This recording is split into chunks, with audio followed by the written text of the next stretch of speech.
Hello everyone, मेरा नाम हरमन है।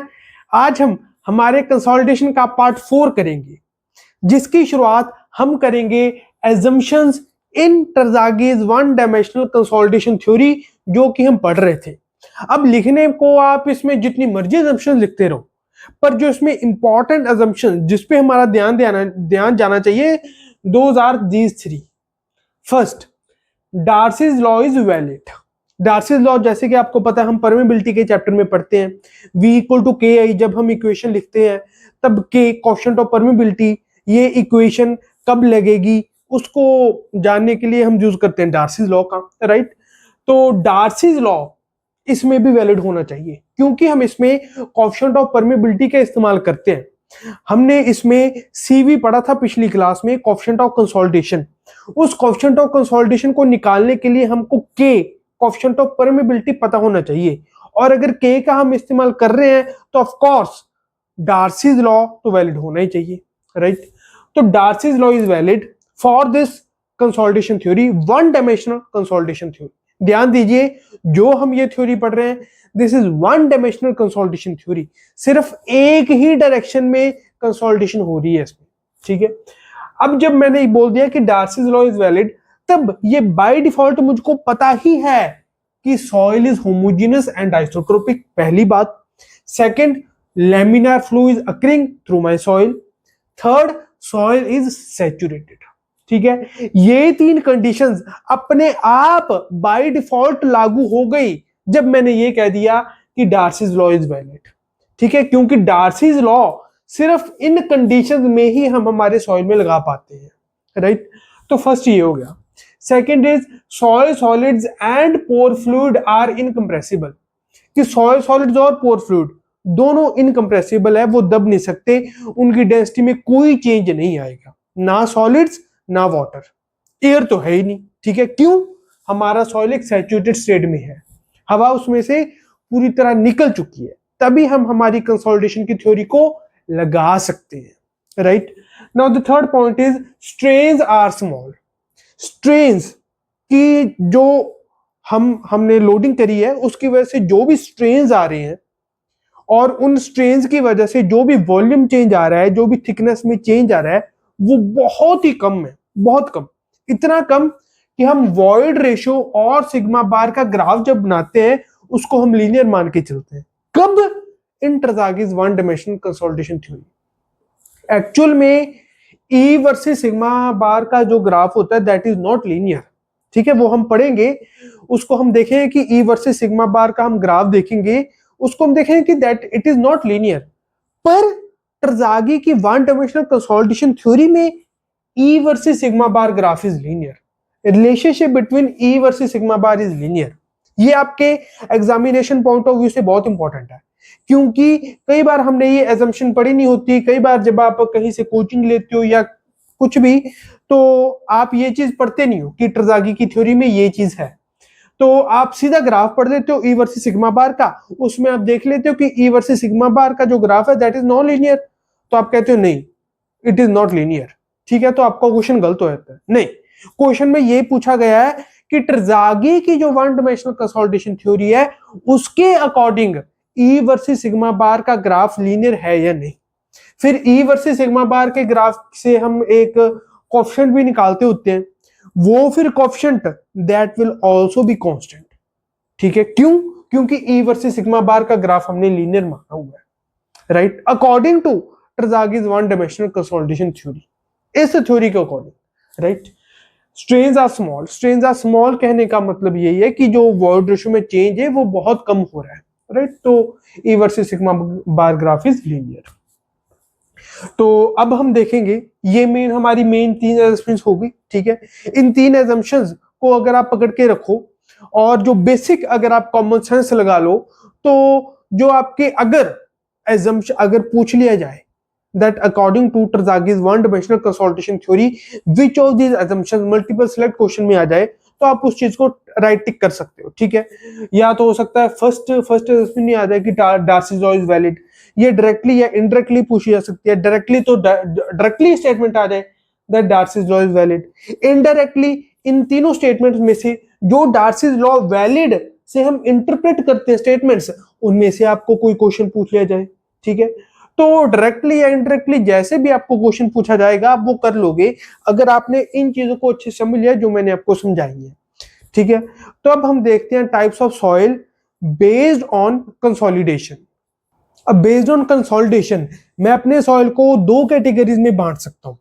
First is normally consolidated soils and second is over consolidated soils, या जिसको मैं प्री कंसोलिडेटेड सॉइल्स का नाम भी दे सकता हूं। अब पहले ये समझ लेते हैं कि नॉर्मली कंसोलिडेटेड और ओवर कंसोलिडेटेड सॉइल्स कौन कौन से होते हैं, उसके बाद इनकी डेफिनेशंस भी हम देख लेंगे।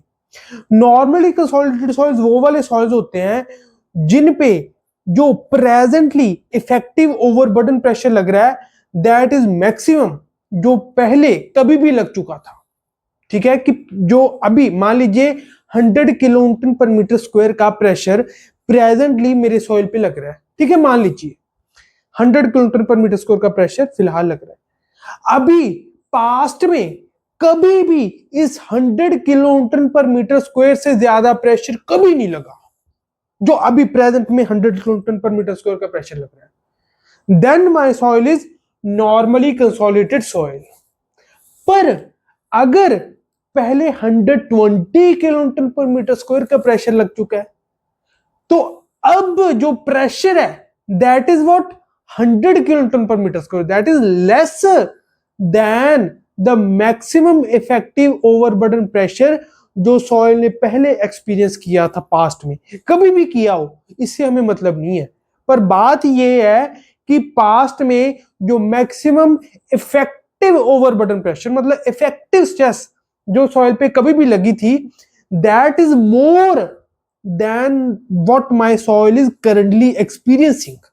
अभी मेरे सॉइल पे 100 किलोन्यूटन पर मीटर स्क्वायर का प्रेशर है ना, पहले 120 किलोन्यूटन पर मीटर स्क्वायर का प्रेशर लग चुका है। तो अब क्योंकि जो पहले प्रेशर लगा था उससे कम है प्रेशर, इसीलिए मैं अपने सॉइल को ओवर कंसोलिडेटेड सॉइल का नाम दूंगा। नॉर्मली कंसोलिडेटेड, ठीक है, ये तो मैंने आपको समझा दिया कि क्यों क्या क्या होते हैं।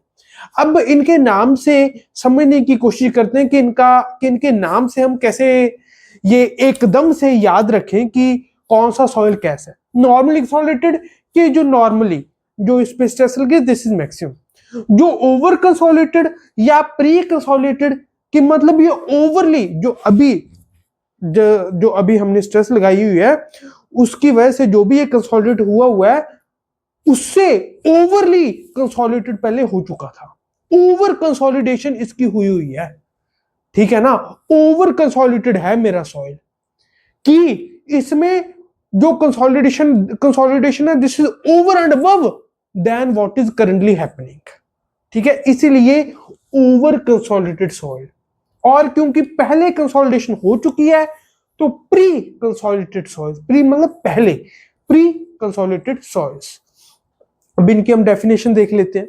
डेफिनेशन इनकी ऐसी है नॉर्मल कंसोलिडेटेड सॉइल की, जैसे that soil which has never been subjected in the past to an effective overburden pressure। ध्यान दीजिए effective overburden pressure, जब भी कंसोलिडेशन की बात की जाएगी it will be based on effective overburden pressure या effective stress। effective नाम यहां पे बहुत इंपॉर्टेंट है, effective नाम आप अपने दिमाग में रखिएगा।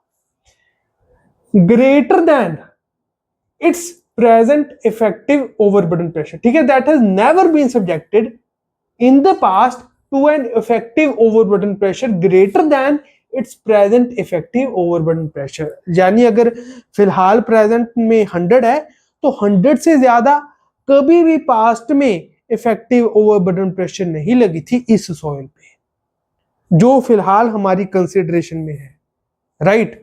तो ओवर कंसोलिडेटेड सॉइल्स या प्री कंसोलिडेटेड सॉइल्स इनकी डेफिनेशन कैसी है? Soil that has been subjected in the past to an effective overburden pressure, मतलब जिसको हम प्री कंसोलिडेटेड प्रेशर का भी नाम देंगे, that is greater then it's present effective overburden pressure. कि पास्ट में जो इफेक्टिव ओवरबर्डन प्रेशर लगा था, जिसको हम प्री कंसोलिडेटेड प्रेशर कह रहे हैं, दैट इज ग्रेटर, जो अभी फिलहाल लग रहा है उससे। अगर फिलहाल 50 है तो पास्ट में 50 से ज्यादा लगा था, चाहे 51 ही लगा हो, चाहे 50.1 ही क्यों ना हो, 50 से ज्यादा है ना, बस देन इट्स ओवर कंसोलिडेटेड। अगर 50 या उससे कम लगा था पास्ट में, then it's normally consolidated soils. ठीक है, तो ये हमने कर लिया और समझ लिया कि नॉर्मली कंसोलिडेटेड सॉइल कौन से होंगे और ओवरली कंसोलिडेटेड सॉइल्स या प्री कंसोलिडेटेड सॉइल्स कैसे होंगे, कौन से होंगे, राइट। अब हम देखते हैं कि कौन कौन से कारण होते हैं जिनकी वजह से मेरा सॉइल ओवर कंसोलिडेटेड सॉइल की तरफ बढ़ता है। अब ओवर कंसोलिडेशन के कौन कौन से रीजंस हो सकते हैं। First is erosion of upper layer of soil, कि जो सॉइल की ऊपर वाली लेयर है वो इरोड हो गई। ठीक है, तो वो इरोड होगी तो ऑफ कोर्स जो जितनी थिकनेस की वो इरोड हुई है, तो उतनी थिकनेस की इफेक्टिव स्ट्रेस अब मेरे सॉइल के ऊपर नहीं रही। ठीक है, नहीं रही तो वो इफेक्टिव स्ट्रेस कम करेगी। Now my present effective stress will be less then it was in the past, so it will be less. Second is removal of glacier. अब जैसे कि आज आपको पता है कि अब ग्लोबल वार्मिंग हो रही है, ग्लोबल वार्मिंग से क्या हो रहा है कि जो ग्लेशियर है वो पिघल रहे हैं। ग्लेशियर पिघल रहे हैं तो जो पहले एक ऐसी मेरी सरफेस थी जहां पे ग्लेशियर था, अब ग्लेशियर पिघल के कहीं और चला गया। ठीक है, तो ग्लेशियर का जो भार है, weight of glacier is now removed and hence now my present effective overburden pressure is less than the soil has experienced in the past. ठीक है, क्योंकि ग्लेशियर का जो लोड है वो कम हो गया, तो this will also cause over consolidation of soil. Third is removal of construction load. मान लीजिए कहीं पर कोई बिल्डिंग बनी हुई थी, ठीक है, अब उस बिल्डिंग को मैंने किसी भी कारण से हटा दिया उस सॉइल से, तो क्या हुआ, रिमूवल ऑफ कंस्ट्रक्शन लोड हो गया। अब जो पहले बिल्डिंग का लोड था वो काउंट कर रहा था, राइट, इन द स्ट्रेस जो भी सॉइल में आ रही थी, अब उसको मैंने हटा दिया, तो जो प्रेजेंट में अभी मेरी स्ट्रेस आएगी सॉइल के ऊपर, दैट विल बी लेस, जो उसने पास्ट में एक्सपीरियंस की है, क्योंकि पास्ट में बिल्डिंग भी थी। फोर्थ है desiccation of the upper layer.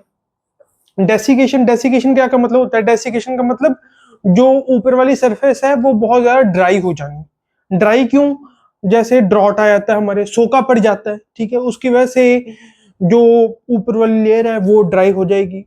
या हो सकता है आपने कोई ऐसी फसल बीज दी हो, मान लीजिए राइस आपने उगाना शुरू कर दिया, ठीक है, और आपके पास इतना पानी है नहीं, क्योंकि राइस जो है वो बहुत ज्यादा पानी डिमांड करता है, आपके पास इतना पानी है नहीं उसको देने के लिए, तो ऑफ कोर्स वो अपनी जड़ों में से ज्यादा पानी खींचेगा और सॉइल को ड्राई करेगा।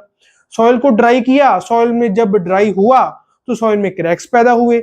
जब सॉइल में क्रैक्स पैदा हुए तो जो क्रैक्स जहां पे पैदा हुए मेरे सॉइल में, वहां से वाटर वेपोरेट कर जाएगा। जब वाटर वेपोरेट कर गया then of course effective stress मेरे सॉइल के ऊपर बढ़ेगी, right. Fifth is rise of water table. अब वाटर टेबल के ऊपर उठ जाने से भी हमारी जो इफेक्टिव स्ट्रेस है किसी भी लेयर के ऊपर वो कम होती है, राइट, ये आपको पता ही होगा। अगर मैं आपको इस जो फिफ्थ पॉइंट है इसको संक्षेप में बताना हो तो मैं कुछ ऐसे बताऊंगा कि मान लीजिए ये मेरी फर्स्ट कंडीशन है, पहले इधर मेरा वाटर टेबल था, ठीक है, मैंने किसी इस लेयर के ऊपर इफेक्ट देखना है, ठीक है, राइज ऑफ वाटर टेबल का। पहले इधर मेरा वाटर टेबल था, ठीक है, ग्राउंड लेवल मेरा इधर है, ग्राउंड लेवल इज हियर, पहले इधर वाटर टेबल था, तो इतना गामा बल्क लग रहा है, इस हाइट के लिए गामा बल्क को अकाउंट कर रहा था मैं अपना जो इफेक्टिव स्ट्रेस निकालने के लिए।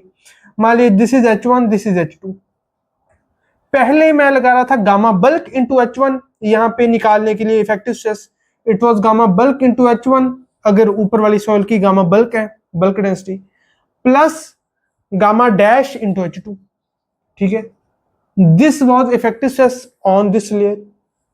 अब जब वाटर टेबल राइज हो गया, मान लीजिए इस स्टेट पे आ गया, तो जो ये वाली है, इस जो ये वाली थिकनेस है इसमें तो gamma bulk he of course लगेगा, पर जो ये वाला पोर्शन आ गया, इसमें पहले गामा बल्क लग रहा था, अब गामा बल्क की जगह गामा डैश लगने लग जाएगा इफेक्टिव स्ट्रेस निकालने के लिए।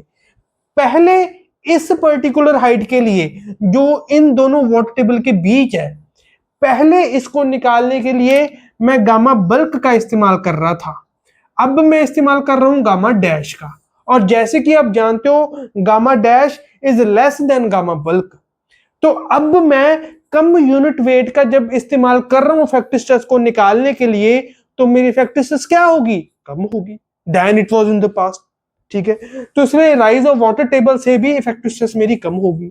इफेक्टिव स्ट्रेस कम होगी तो ऑफ कोर्स जो मेरा सॉइल है that will convert into an over consolidated soil, right. Now these we have done the reasons for over consolidation. अब हम एक बहुत ही इंपॉर्टेंट टर्म पढ़ते हैं, ओवर कंसोलिडेशन रेशियो। अब ये ओवर कंसोलिडेशन रेशियो जिसको हम ओसीआर से कह देते हैं, this is the ratio of pre consolidated stress to present vertical effective stress. ये रेशियो है, रेशियो ओवर कंसोलिडेशन रेशियो, ये वो रेशियो है जो बताती है कि हमारा सॉइल ओवर कंसोलिडेटेड है या नॉर्मल कंसोलिडेटेड है। कैसे? अगर तो over consolidation ratio equal to 1 हो जाए, उसका मतलब क्या होगा कि जो भी हमारी प्रेजेंट वर्टिकल इफेक्टिव स्ट्रेस है, this is the maximum that soil has ever experienced in its history. मतलब प्री कंसोलिडेशन स्ट्रेस या pre consolidated stress is same as that of present vertical effective stress. मतलब हमारा soil normally consolidated soil होगा। अगर over consolidation ratio greater than 1 हो, मतलब pre consolidated stress is greater than present vertical effective stress, numerator बड़ा है। Pre consolidated stress कौन सी चीज थी कि पहले हमारे सॉइल के ऊपर कितनी स्ट्रेस लगी हुई थी। अगर अभी 100 है तो पहले 100 से ज्यादा थी, मान लीजिए 120। ठीक है, तो फिर उस केस में ऊपर क्या आएगा, जो ऊपर पहले प्री कंसोलिडेटेड स्ट्रेस कितनी है वो 120। अब फिलहाल कितनी लग रही है, present vertical effective stress equal to 100, तो 120 by 100 1.2, it is greater than 1। तो अगर ग्रेटर देन 1 हुई then it is over consolidated soils. अब कई जगह पर एक टर्मिनोलॉजी इस्तेमाल की जाती है which is under consolidated soils. अब अंडर कंसोलिडेटेड सॉइल्स कहना, ये कहने का कोई मतलब नहीं बनता, ठीक है, पर क्योंकि कई जगह पर ये टर्मिनोलॉजी इस्तेमाल की जाती है तो मैंने ये आपके लिए ये टर्मिनोलॉजी आपको इंट्रोड्यूस कर दी, ताकि आपको अगर आप कहीं ये टर्मिनोलॉजी देखें या बाई चांस किसी पेपर में अपीयर होगी, गेट जैसे पेपर में इस टर्मिनोलॉजी का अपीयर होना इसका बहुत ही कम चांस है, क्योंकि गेट के प्रोफेसर्स आर हाईली इंटेलेक्चुअल। तो गेट के पेपर में तो ये टर्मिनोलॉजी अपीयर होनी बहुत ही कम चांस है, पर जो दूसरे लोअर लेवल के पेपर्स होते हैं जैसे एसएससी जेईई वगैरह, उनमें ये टर्मिनोलॉजी आ सकती है, तो आपको इसका पता होना चाहिए। Under consolidated soils, under consolidated soils कौन से होते हैं कि जो अभी कंसोलिडेटेड होंगे, जो हमने ऊपर लोड लगाया है उसकी वजह से अभी कंसोलिडेट होंगे। जैसे मान लीजिए मैं कोई फिल मैंने रख दी अपनी सॉइल के ऊपर, फिल मतलब लूजली प्लेस्ड कोई सॉइल रख दिया, ठीक है, कोई मेरे पास गड्ढा था, उस गड्ढे को मैंने लूजली फिल कर दिया, उसको मैं क्या कहूंगा, फिल रख दी। या वैसे मेरी सॉइल के ऊपर मैंने किसी पर्पस के लिए फिल रख दी ऊपर, ठीक है, जैसे गार्बेज है, ठीक है, गार्बेज की फिल्स बनी होती हैं, लैंड फिल्स बनी होती हैं, दोज आर आल्सो फिल्स, ठीक है। तो फिल अगर हमारे ग्राउंड के ऊपर है तो उसकी वजह से अभी धीरे धीरे धीरे धीरे हमारा सॉइल कंसोलिडेटेड होगा, तो it is under consolidated, it is under the process of consolidation, तो उसको हम अंडर कंसोलिडेटेड सॉइल्स का भी नाम कह देते हैं, right.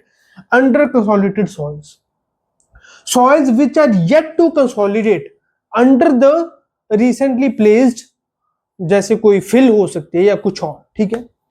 Example recently placed fill, जैसे मैंने आपको बताया, तो अभी अगर कंसोलिडेटेड होंगे तो मतलब जो प्रेजेंट वर्टिकल इफेक्टिव स्ट्रेस होगी दैट विल बिकम ग्रेटर, ठीक है ना, that will become greater. If this will become greater so जो पास्ट प्री है this is less and this is greater, so over consolidation ratio will be less than 1। ठीक है, जो pre consolidated stress जो अभी मेरे सॉइल के ऊपर है दैट विल बी, जो पहले थी या जो अभी है दैट इज लेस जो कंसोलिडेट होने के बाद हो जाएगी इन केस ऑफ फिल्स।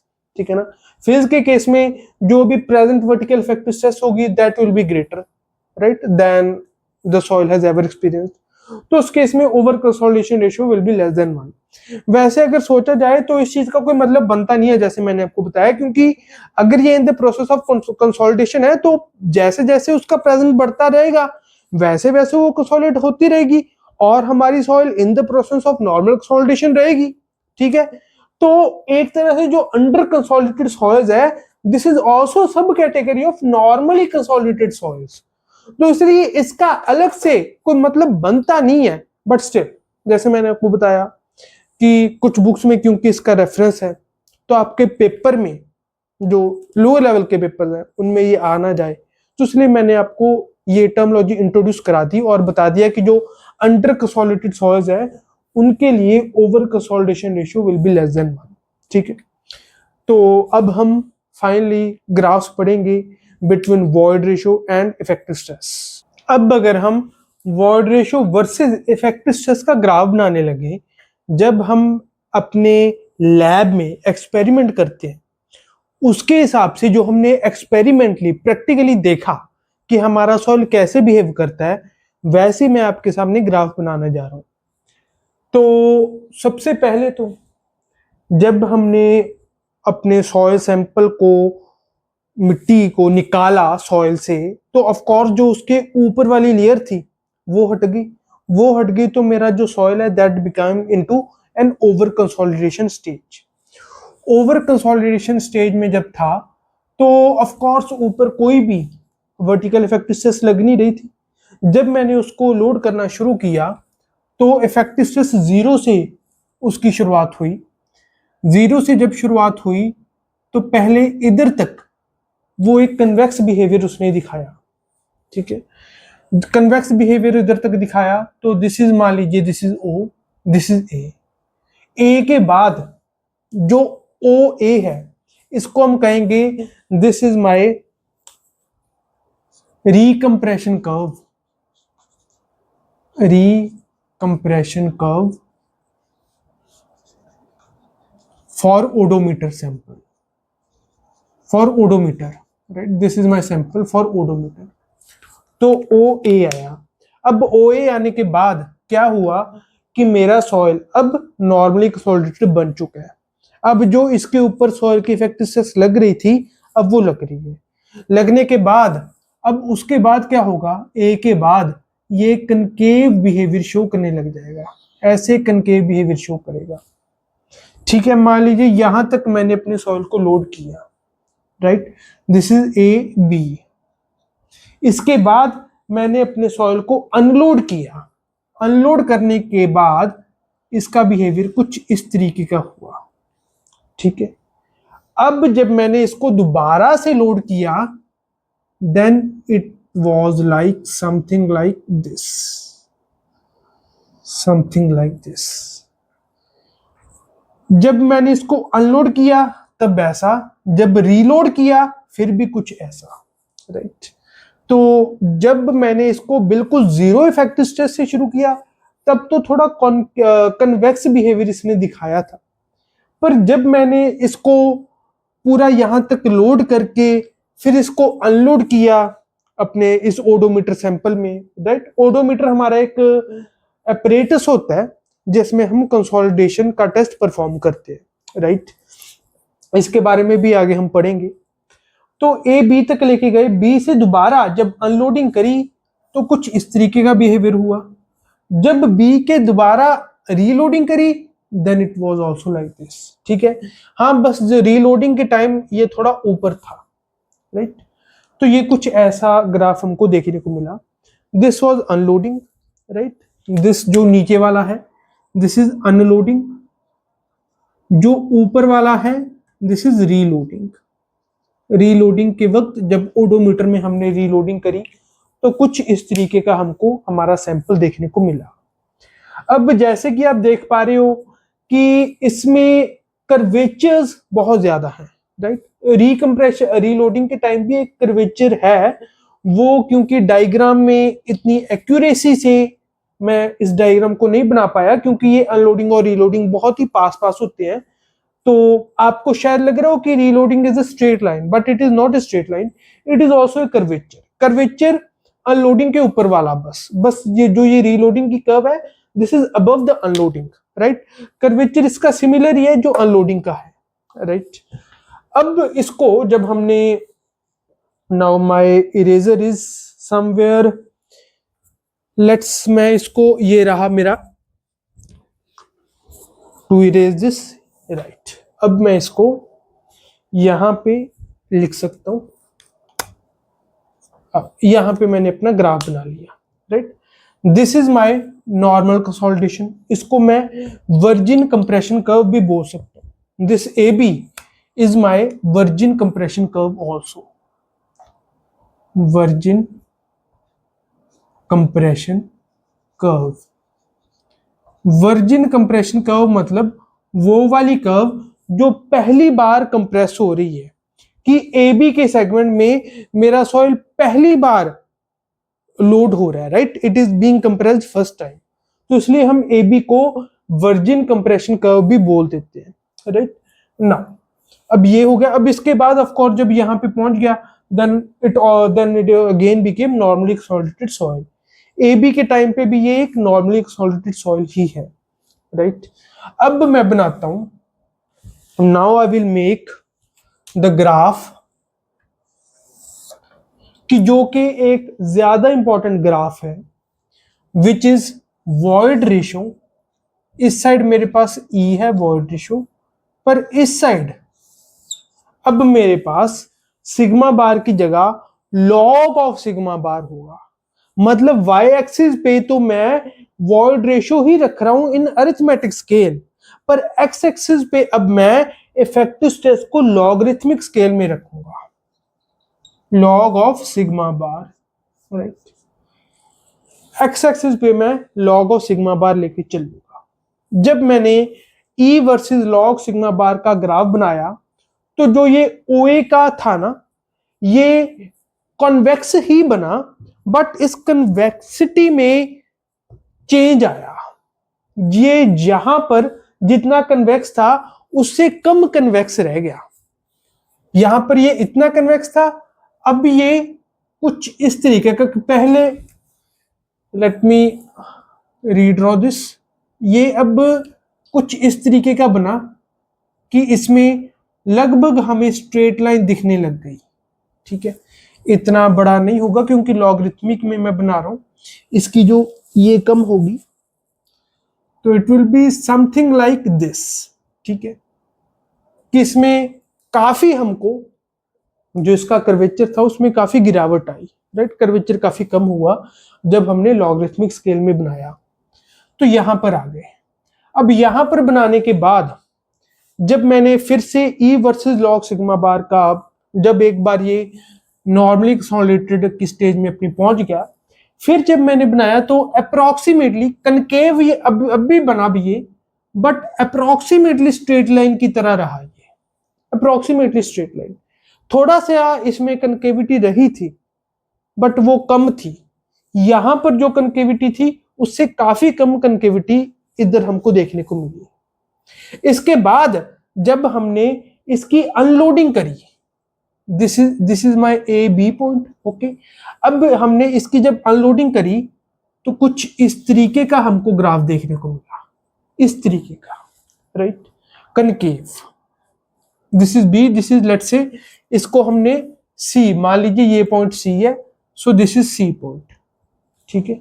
अब सी के बाद अनलोडिंग करने के बाद जब हमने दोबारा से रीलोडिंग करी तो हमको ऐसे कन्वेक्स शेप देखने को मिली, और उसके बाद तो आपको पता है नॉर्मली सॉलिडेटेड सॉइल हो ही गया।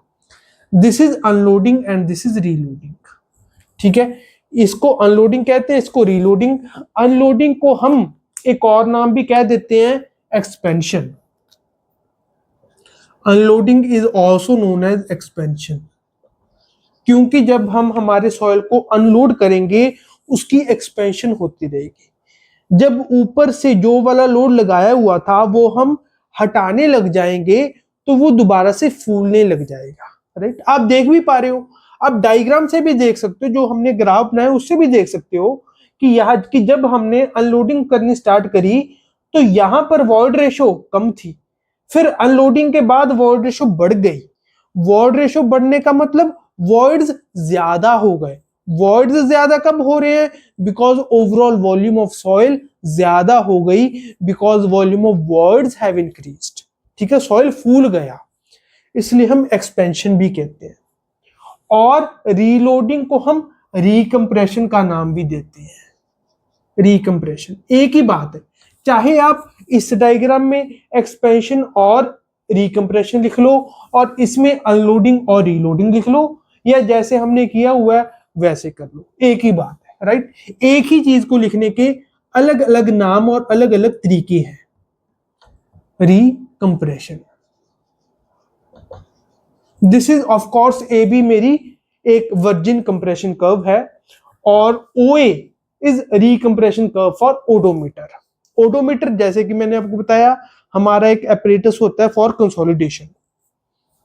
Now this is expansion and this is recompression, और फिर ये वाला सॉइल आ गया नॉर्मली कंसोलिडेटेड सॉइल। ये एबीवी एक नॉर्मली कंसोलिडेटेड सॉइल ही है, नॉर्मली कंसोलिडेटेड सॉइल। अब इसमें जब हमने E versus log sigma bar का ग्राफ बनाया तब हमको देखने को आया जब हमने लोड करने के बाद इसकी अनलोडिंग और फिर रीलोडिंग करी तो एक, जैसे कि आप देख पा रहे हो, हमको एक हिस्टेरिसिस लूप देखने को मिली। ठीक है, इस लूप को जो ऐसे करके फिर दोबारा से क्लोज हो जाए उसको हम कहते हैं हिस्टेरिसिस लूप। ये सिर्फ हमारे इधर नहीं हम रेफर कर रहे, सिर्फ इधर नहीं, जहां पर भी कोई ऐसी लूप बने ऐसे फिर क्लोज हो जाए उसको हम हिस्टेरिसिस लूप का नाम ही देते हैं। आईईएस में भी अगर आप आईईएस की तैयारी आपने की हो, अगर आपने जनरल स्टडीज के सब्जेक्ट पढ़े हो तो उसमें भी एक सब्जेक्ट में आता है, हमको जो इलेक्ट्रिकल वाला सब्जेक्ट होता है उसमें हम ये पढ़ते हैं कि जो फेरोमैग्नेटिक +1 +2 में हमने ये वाली बात पढ़ी थी कि मैग्नेटिक फील्ड जब आता है, मैग्नेटिक फील्ड में जो फेरोमैग्नेटिक मटेरियल्स होते हैं उनमें भी एक ऐसे हिस्टेरिसिस लूप हमको देखने को मिलती है। ठीक है, तो हिस्टेरिसिस लूप बेसिकली हमने वहां से वर्ड उठाया हुआ है, और जहां पर भी कुछ ऐसी लूप हमको देखने को मिले इसको हम in general hysteresis loop, hysteresis loop का नाम दे ही देते हैं। ठीक है, तो वैसे तो अभी तक क्वेश्चन आया नहीं है पर एक नया क्वेश्चन डेफिनेटली बन सकता है कि हिस्टेरिसिस लूप किस ग्राफ में बनती है और कब बनती है। तो हिस्टेरिसिस लूप ई वर्सेस लॉग सिग्मा बार के ग्राफ में बनती है जब हम एक बार लोड करने के बाद सॉइल को अनलोड करें और फिर रीलोड करें, then we get hysteresis loop. This loop is called a hysteresis loop. Right, तो अब हमने ई वर्सेस सिग्मा बार का ग्राफ भी कर लिया और ई वर्सेस लॉग सिग्मा बार का ग्राफ भी कर लिया। अब जैसे कि आप देख पा रहे हो कि इस ग्राफ में ई वर्सेस सिग्मा बार के ग्राफ में नॉर्मली कंसोलिडेटेड सॉइल के लिए the graph is not linear. E versus sigma bar, जैसे ये वाला जो वर्जिन कंप्रेशन कर्व है ये बहुत ही हाईलाइट करके हुए हमारे सामने है। इस ग्राफ में हम देख पा रहे हैं कि ई वर्सेस सिग्मा बार का जो रिलेशन है it is not linear. Of course ये तो डेफिनेटली है ही, इसमें कोई शक नहीं है कि जैसे जैसे हम इफेक्टिव स्ट्रेस ऊपर से बढ़ाते रहेंगे वैसे वैसे वॉइड रेशियो कम होती रहेगी, क्योंकि जैसे जैसे हम ऊपर से इफेक्टिव स्ट्रेस बढ़ा रहे हैं वैसे वैसे हमारा सॉइल दब रहा है, कंप्रेस हो रहा है। कंप्रेस हो रहा है मतलब वॉइड रेशियो उसकी कम होगी, वॉइड्स कम होंगे, वॉइड्स कम होंगी तो वॉइड रेशियो कम होगी। ये तो ऑब्वियस था, पर ट्रजागी ने अज्यूम किया था E versus sigma bar graph is linear, but here you can see E versus sigma bar graph is not linear. ठीक है, पर उन्होंने इसको इसलिए अज्यूम कर लिया क्योंकि उन्होंने कहा कि स्ट्रेन्स आर स्मॉल, बहुत ही कम स्ट्रेन्स है, तो उन्होंने जो ये वाला ग्राफ उन्होंने एज्यूम कर लिया ना स्ट्रेट, उन्होंने ऐसा माना कि बिल्कुल इधर और इधर बिल्कुल पास पास अगर मैं दो पॉइंट्स ले लूं, इनके बीच में जो ग्राफ है वो तो स्ट्रेट लाइन हम एज्यूम कर ही सकते हैं। जैसे आप फ्लूइड मैकेनिक्स में करते हो linearization of viscosity tau equal to mu D U by D Y, जब आप करते हो तो एक्चुअली तो tau equal to mu into D U by D Y, derivative वहां पे इन्वॉल्व है D U by D Y, but for small मतलब वेरिएशन इन डेप्थ कि for D Y very very small आप tau is equal to mu into V by H सीधा लिख देते हो, right, where H is very very small. तो वहां पर भी आप linearization of Newton law of viscosity करते हो, ठीक है।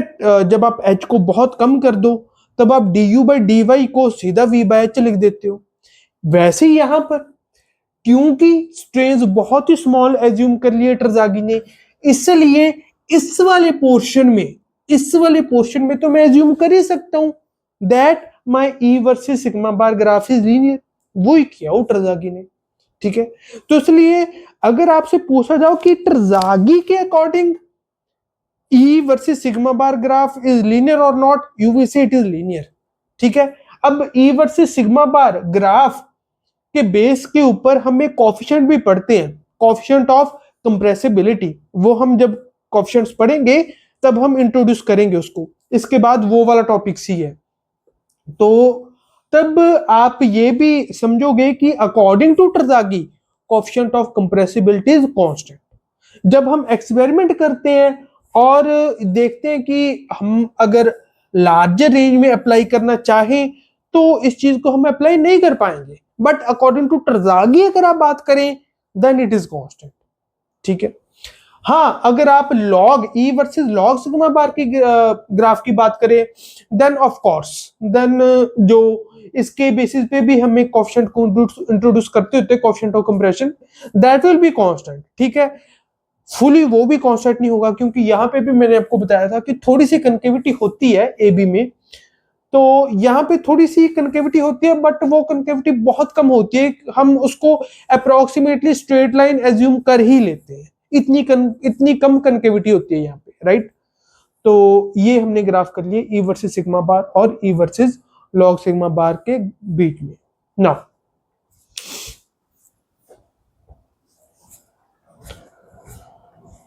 नाउ द टाइम इज, हमारे इस लेक्चर के लिए time is enough.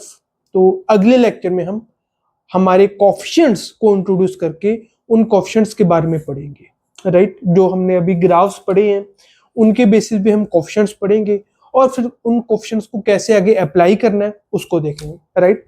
For this lecture that's it, thank you very much.